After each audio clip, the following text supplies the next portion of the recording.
ಎಲ್ರಿಗೂ ನಮಸ್ಕಾರ. ಎಲ್ಲರೂ ಹೇಗಿದ್ದೀರಾ? Welcome back to my channel. ನಾನು ಸೌಮ್ಯ. ರಾಜ್ಮಾ ಪಲಾವ್ನ ಮಾಡ್ಕೊಳ್ತಾ ಇದ್ದೆ. ಹೇಗೆ ಮಾಡ್ಕೊಳ್ಳೋದು ಅಂತ ಹೇಳ್ಬಿಟ್ಟು ನೋಡ್ಕೊಂಬರೋಣ. ಈ ಕಾಳುಗಳಲ್ಲಿ ತುಂಬ ಹೈ ಪ್ರೋಟೀನ್ ಇರುತ್ತೆ. ಹಾಗಾಗಿ ನಮ್ಮನೆಯಲ್ಲಿ ನಾನು ಕೂಡ 15 ದಿನಕ್ಕೆ ಒಂದು ಸಲ ಅಥವಾ ವಾರಕ್ಕೆ ಒಂದು ಸಲ ಈ ಥರ ರಾಜ್ಮಾನ ಬಳಸ್ಕೊಂಡು ನಾನು ಬ್ರೇಕ್ಫಾಸ್ಟ್ಗೆ ಆಗಲಿ ಅಥವಾ ಗ್ರೇವಿಗಳನ್ನ ಮಾಡ್ಕೊಳ್ತೀನಿ. ತುಂಬಾ ಚೆನ್ನಾಗಿರುತ್ತೆ. ಹಾಗೆಯೇ ಓವರ್ನೈಟ್ ನೆನೆಸ್ಕೊಂಡಿರೋಂಥ ರಾಜ್ಮಾನ ನಾನು ಇವಾಗ ಕುಕ್ಕರ್ಗೆ ಸೇರಿಸ್ಕೊಳ್ತಾ ಇದ್ದೀನಿ. ಹಾಗೆ ಬೇಯೋದಕ್ಕೆ ಎಷ್ಟು ಬೇಕೋ ಅಷ್ಟು ನೀರನ್ನು ಸೇರಿಸ್ಕೊಂಡು ರುಚಿಗೆ ತಕ್ಕಷ್ಟು ಉಪ್ಪನ್ನು ಸೇರಿಸ್ಕೊಂಡು ಅದನ್ನು 3 ವಿಸಲ್ನ ಕೂಗಿಸ್ಕೊಳ್ತಾ ಇದ್ದೀನಿ. ಹಾಗೆ ಇನ್ನೊಂದು ಕುಕ್ಕರ್ಗೆ ಸ್ವಲ್ಪ ಎಣ್ಣೆನ ಸೇರಿಸ್ಕೊಂಡಿದ್ದೀನಿ. ನಂತರ ಚಕ್ಕೆ, ಲವಂಗ ಮತ್ತು ಮರಾಠ ಮೊಗ್ಗು, ಅನಾನಸು ಹೂವು, ಒಂದು ಏಲಕ್ಕಿ ಕಾಯಿ, ಹಾಗೆ ಒಂದು ಪಲಾವ್ ಎಲೆನ ಹಾಕ್ಕೊಂಡಿದ್ದೀನಿ. ಹಾಗೆ ಮಧ್ಯಕ್ಕೆ ಕಟ್ ಮಾಡ್ಕೊಂಡಿರುವಂಥ ಹಸಿ ಮೆಣಸಿನ್ಕಾಯಿನ ಹಾಕ್ಕೊಳ್ತಾ ಇದ್ದೀನಿ. ಹಾಗೆ ಈರುಳ್ಳಿನೂ ಕೂಡ ಹಾಕ್ಕೊಂಡಿದ್ದೀನಿ. ಎಲ್ಲದೂ 1 ನಿಮಿಷ ಅಥವಾ 2 ನಿಮಿಷದ ತನಕ ಫ್ರೈ ಮಾಡ್ಕೊಳ್ತಾ ಇದ್ದೀನಿ. ಈರುಳ್ಳಿ ಕಲರ್ ಚೇಂಜ್ ಆಗೋ ತನಕ ಫ್ರೈ ಮಾಡ್ಕೊಳ್ಬೇಕು. ನೆಕ್ಸ್ಟ್ ಈರುಳ್ಳಿ ಫ್ರೈ ಆದ ಕೂಡಲೇ 2 ಮೀಡಿಯಮ್ ಸೈಜಲ್ಲಿರೋ ಟೊಮೆಟೊನ ಸಣ್ಣದಾಗಿ ಕಟ್ ಮಾಡಿ ಇಟ್ಕೊಂಡಿದ್ದೆ, ಅದನ್ನು ಕೂಡ ಹಾಕ್ಕೊಳ್ತಾ ಇದ್ದೀನಿ. ನೆಕ್ಸ್ಟ್ ಅರಿಶಿನ ಪುಡಿನ ಹಾಕ್ಕೊಳ್ತಾ ಇದ್ದೀನಿ. ಎಲ್ಲದನ್ನು ಒಂದು ಸಲ ಚೆನ್ನಾಗಿ ಮಿಕ್ಸ್ ಮಾಡ್ಕೊಳ್ಬೇಕಾಗುತ್ತೆ. ಅದಾದ ನಂತರ ನಾನು ಪುದೀನ ಸೊಪ್ಪನ್ನ ಹಾಕ್ಕೊಳ್ತಾ ಇದ್ದೀನಿ. ಒಗ್ಗರಣೆಗಲ್ದಿರ ರುಬ್ಬಿಟ್ಕೊಂಡು ಹಾಕ್ಕೊಳ್ಬೋದು. ಶುಂಠಿ ಬೆಳ್ಳುಳ್ಳಿ ಪೇಸ್ಟ್ನ ರುಬ್ಬಿಟ್ಕೊಳ್ತೀರಲ್ಲ, ಅದ್ರ ಜೊತೆಗೆ ಪುದೀನೂ ಸೇರಿಸಿ ರುಬ್ಬಿಟ್ಕೊಂಡು ಮಸಾಲೆ ಜೊತೆಗೇ ಸೇರಿಸ್ಕೊಳ್ಬೋದು. ನಾನಿಲ್ಲಿ ಜಸ್ಟ್ ಪುದೀನ ಸೊಪ್ಪನ್ನು ಹಾಕ್ಕೊಳ್ತಾ ಇದ್ದೀನಿ. ನಾನು ಅಷ್ಟು ಪುದೀನ ತಿನ್ನೋದಿಲ್ಲ, ಹಾಗಾಗಿ ಜಸ್ಟ್ ಸ್ವಲ್ಪ ಒಗ್ಗರಣೆಗಷ್ಟೇ ಹಾಕ್ಕೊಂಡಿದ್ದೀನಿ. ಚಿಲ್ಲಿ ಪೌಡರು, ಹಾಗೆ ಧನಿಯಾ ಪೌಡರು ಮತ್ತು ಗರಂ ಮಸಾಲ ಪೌಡರು, ನೆಕ್ಸ್ಟು ಶುಂಠಿ ಬೆಳ್ಳುಳ್ಳಿ ಪೇಸ್ಟ್ನ ಹಾಕ್ಕೊಂಡು ಎಲ್ಲದನ್ನು ಒಂದು ಸಲ ಚೆನ್ನಾಗಿ ಮಿಕ್ಸ್ ಮಾಡ್ಕೊಳ್ತಾ ಇದ್ದೀನಿ. ಹಾಗೆ ನೆನೆಸಿಟ್ಕೊಂಡಿರೋವಂಥ ಅಕ್ಕಿನೂ ಕೂಡ ಸೇರಿಸ್ಕೊಳ್ತಾ ಇದ್ದೀನಿ. ಒಂದು 5-10 ನಿಮಿಷದ ತನಕ ನೆನೆಸಿದ್ರೆ ಸಾಕಾಗುತ್ತೆ.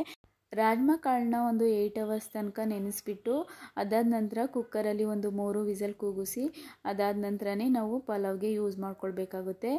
ಡೈರೆಕ್ಟಾಗಿ ನೆನೆಸಿರೋ ಅಂಥ ಕಾಳುಗಳನ್ನೇ ನಾವು ಪಲಾವ್ಗೆ ಯೂಸ್ ಮಾಡ್ಕೋತೀನಿ ಅಂತ ಹೇಳಿದ್ರೆ ಅದು ಬೇಯೋದಿಲ್ಲ. ಹಾಗಾಗಿ ನಾನು 3 ವಿಸಲ್ನ ಕೂಗಿಸ್ಕೊಂಡಿದ್ದೆ ಕುಕ್ಕರಲ್ಲಿ. ಈಗ ನೋಡ್ತಾ ಇರ್ಬೋದು ಹೇಗೆ ಬೆಂದಿದೆ ಅಂತ ಹೇಳ್ಬಿಟ್ಟು. ನಾನಿಲ್ಲಿ ರಾಜ್ಮಾನ ಬೇಯಿಸೋದಕ್ಕೆ ಅಂತ ಹೇಳ್ಬಿಟ್ಟು ಹಾಕಿರೋವಂಥ ನೀರನ್ನು ಚೆಲ್ತಾ ಇಲ್ಲ, ಪಲಾವ್ಗೆ ನಾನು ಯೂಸ್ ಮಾಡ್ಕೊಳ್ತಾ ಇದ್ದೀನಿ. ಡೈರೆಕ್ಟಾಗೇ ರಾಜ್ಮಾ ಮತ್ತು ನೀರನ್ನು ಸೇರಿಸ್ಕೊಳ್ಬೋದು ಕುಕ್ಕರ್ಗೆ. ಆದರೆ ನಾನು ಇಲ್ಲಿ ಮೆಜರ್ಮೆಂಟು ಗೊತ್ತಾಗೋದಿಲ್ಲ ಅಂತ ಹೇಳ್ಬಿಟ್ಟು ಜಸ್ಟ್ ಕಾಳನ್ನು ಮಾತ್ರ ನೀರನ್ನು ಶೋಧಿಸಿ ಕಾಳನ್ನು ಮಾತ್ರ ಹಾಕ್ಕೊಳ್ತಾ ಇದ್ದೀನಿ. ನಾನಿಲ್ಲಿ 4 ಗ್ಲಾಸು ಅಕ್ಕಿನ ತೊಗೊಂಡಿದ್ದೆ ಕಾಫಿ ಕುಡಿಯೋ ಗ್ಲಾಸ್ನಲ್ಲಿ. ಹಾಗಾಗಿ ನಾನಿಲ್ಲಿ 8 ಗ್ಲಾಸ್ ಆಗೋಷ್ಟು ನೀರನ್ನು ಹಾಕ್ಕೊಂಡಿದ್ದೀನಿ. ಸ್ವಲ್ಪ ಹೆಚ್ಚಿಗೆ ಹಾಕ್ಕೊಂಡಿದ್ದೀನಿ. ತುಂಬ ಉದ್ರುದ್ರಾಗಿದ್ರೂ ತಿನ್ನೋದಕ್ಕೆ ಆಗೋದಿಲ್ಲ ಅಂತ ಹೇಳ್ಬಿಟ್ಟು ಎಲ್ಲದೂ ಒಂದು ಸಲ ಫೈನಲಾಗಿ ಮಿಕ್ಸ್ ಮಾಡಿಕೊಂಡು ರುಚಿಗೆ ತಕ್ಕಷ್ಟು ಉಪ್ಪನ್ನು ಸೇರಿಸ್ಕೊಳ್ಬೇಕಾಗುತ್ತೆ. ನೆಕ್ಸ್ಟು ಕೊತ್ತಂಬರಿ ಸೊಪ್ಪನ್ನು ಸೇರಿಸ್ಕೊಂಡು ಫೈನಲಾಗಿ 2 ವಿಸಲ್ನ ಕೂಗಿಸ್ಕೊಂಡ್ರೆ ರಾಜ್ಮಾ ಪಲಾವು ರೆಡಿಯಾಗುತ್ತೆ. ಒಂದು ಸಲ ನಿಮ್ಮನೆಯಲ್ಲೂ ಕೂಡ ಈ ರೀತಿ ಮಾಡ್ಕೊಳ್ಳೋದಕ್ಕೆ ಟ್ರೈ ಮಾಡಿ. ಇದೇ ರೀತಿ ಮಾಡಬೇಕು ಅಂತ ಏನಿಲ್ಲ, ನಾವು ವೆಜ್ ಪಲಾವ್ನ ಮಾಡ್ಕೊಳ್ತೀವಲ್ಲ ಅದೇ ರೀತಿಯಾಗಿ ಕೂಡ ಮಾಡ್ಕೊಳ್ಬೋದು.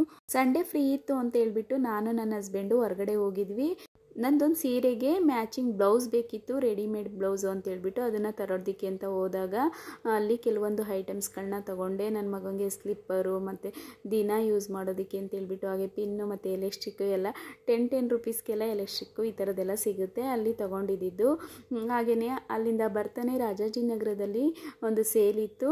10 ರೂಪೀಸಿಂದ 100ವರೆಗೆ ಏನೇ ಒಂದು ಐಟಮ್ಸ್ನ ತೊಗೊಂಡ್ರು ಅಂತ ಹೇಳ್ಬಿಟ್ಟು ನಾನು ಕೆಲವೊಂದು ಐಟಮ್ಸ್ಗಳನ್ನ ತೊಗೊಂಡಿದ್ದೆ. ಮೋದಕ ಮಾಡುವಂಥದ್ದು ಮತ್ತು ನೇಲ್ ಪಾಲಿಶು, ನನ್ನ ಮಗನಿಗೆ ಟಾಯ್ಸ್ಗಳು ಕೂಡ ಒಂದೆರಡು ತೊಗೊಂಡೆ. ಅದು 10 ರೂಪೀಸ್ ಅಷ್ಟೇ. ಕ್ಲಿಪ್ಪು ಇದೆಲ್ಲ ತೊಗೊಂಡಿದ್ದೆ. ತುಂಬಾ ಇಷ್ಟ ಆಯಿತು ನನಗೆ. ಕ್ವಾಲಿಟಿ ಎಲ್ಲ ಚೆನ್ನಾಗಿದೆ ಎಲ್ಲದ್ರದ್ದು. ಹಾಗೆಯೇ ಒಂದು ಬಾಣಲಿನೂ ಕೂಡ ನಾನು ತೊಗೊಂಡಿದ್ದೀನಿ, ಕಬ್ಬಿಣದ ಬಾಣಲಿ ಅದು. ಹಾಗೆಯೇ ಈ ಥರದ್ದೊಂದು ಜರಡಿ ಟೈಪದು ತೊಗೊಂಡೆ, ಸೊಪ್ಪನ್ನೆಲ್ಲ ಶೋಧಿಸೋಕ್ಕೆ ಆಗುತ್ತೆ ಅಂತ ಹೇಳ್ಬಿಟ್ಟು. ಆ ಕಡೆಯಿಂದನೇ ಬರ್ತಾ ಡಿಮಾರ್ಟ್ಗೂ ಹೋಗಿ ಈ ಥರದ ಐಟಮ್ಸ್ ಎಲ್ಲ ತೊಗೊಂಡಿದ್ದೀನಿ. 20-21 ರೂಪೀಸ್ ಅಷ್ಟೇ. ಇದು ಚಾಪೆ ಥರ ಕಾಣ್ತಿದೆಯಲ್ಲ, ಅದು 50 ರೂಪೀಸ್ ಅಷ್ಟೇ. ಚೆನ್ನಾಗಿದೆ. Thanks for watching video. Please subscribe ಮಾಡ್ಕೊಳ್ಳಿ. ಹಾಗೆ ಫ್ಯಾಮಿಲಿ ಫ್ರೆಂಡ್ಸ್ಗೆಲ್ಲ ಈ ವಿಡಿಯೋನ ಶೇರ್ ಮಾಡಿ. ವಿಡಿಯೋ ಇಷ್ಟ ಆದರೆ ಒಂದು ಲೈಕ್ ಮತ್ತು ಕಮೆಂಟ್ ಕೊಡೋದು ಮರಿಬೇಡಿ. Thank you.